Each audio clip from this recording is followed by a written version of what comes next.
keep together, because the human rights are human rights everywhere. They are not distinguished by religion or class or something else. So I feel myself Jewish, I feel Muslim, I feel Christian, I feel everything at once. So I really want to thank them for being here, like everybody else, and yeah, a big applause for Jüdische Stimme and Iris and everyone.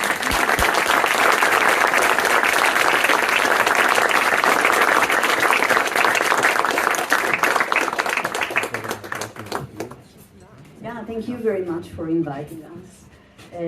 To speak here today, we already exist 20 years, and the last month, you experienced it all with us and with the Palestinians, how it is like to be in Berlin when one cannot really breathe sometimes. And I thought about the poems that Laila read us.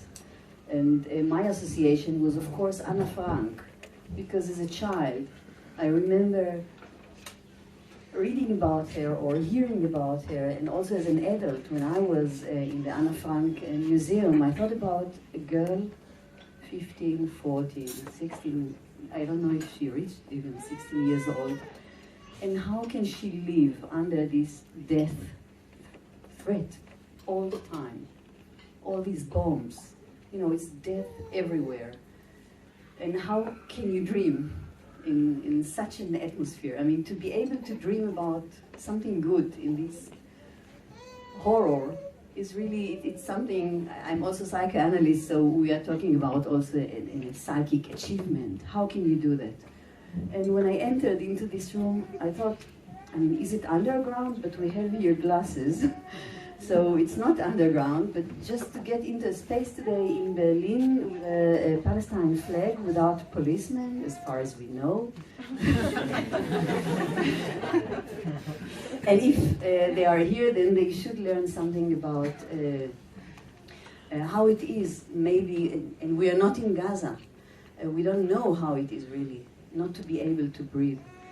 But I guess that many of us imagine how horrible it is, and many of us feel also that it's crazy to be also in Germany. Therefore, these spaces are so important in order to feel that we are actually normal. To be against a genocide is normal, and we're in a place where everything is so perverse that we, people who are shouting and calling for a ceasefire, are the lunatic people, are the people who are crazy. That we as Jews are anti-Semites, because Germany again defines who is anti-Semite and who is not, and who is Jewish enough and who is not. And all this absurdity sometimes can make us really feel like we are maybe the lunatic ones. When we're not, we're still fighting for the values that we believe in, and it doesn't matter if 5 years or 10 years passed.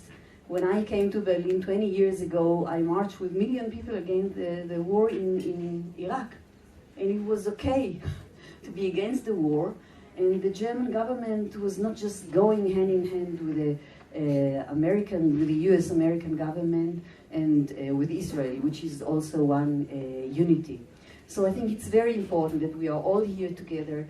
It's also very encouraging for us as Jews, because to be a Jew now in Germany, there is one way to be a Jew today.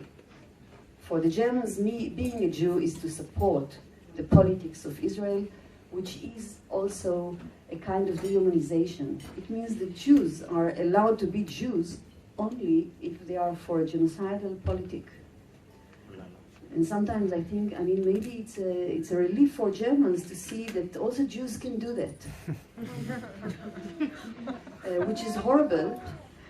And also I think it's a relief for Germans to let Israel and the Jewish state, as they call it, to do it and to identify with Israel, because Germans are like that, become the victim.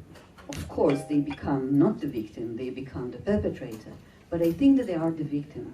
And this is a form of denying and disavowal of the Holocaust, and that enables them also to support now a genocide, and I think it's very clear that we all step out and say this is not the case, and also as POCs, as white people, going on the streets week after week, although we know, I mean, we are struggling against a really powerful force. We know it all, yeah?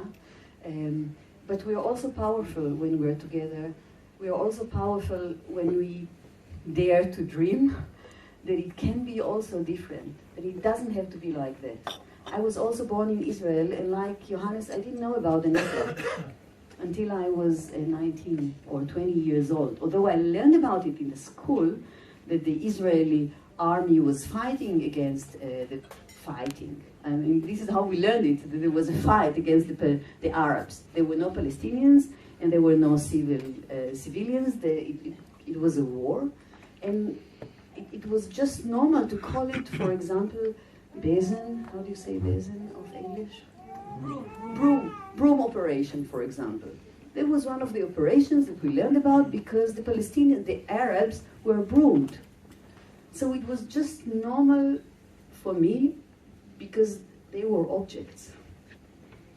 And I thought about this poem, I mean, being an object and being able to be free, since one is an object. So because if I will not be shot, I can decide to be dead myself. This is what children are doing in order to take control, you know, of things that are happening to them without having control about them. So if I will be an object and I will turn myself into an object, I can be free.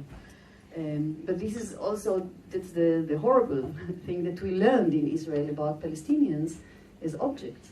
They are dehumanized and one can just broom them.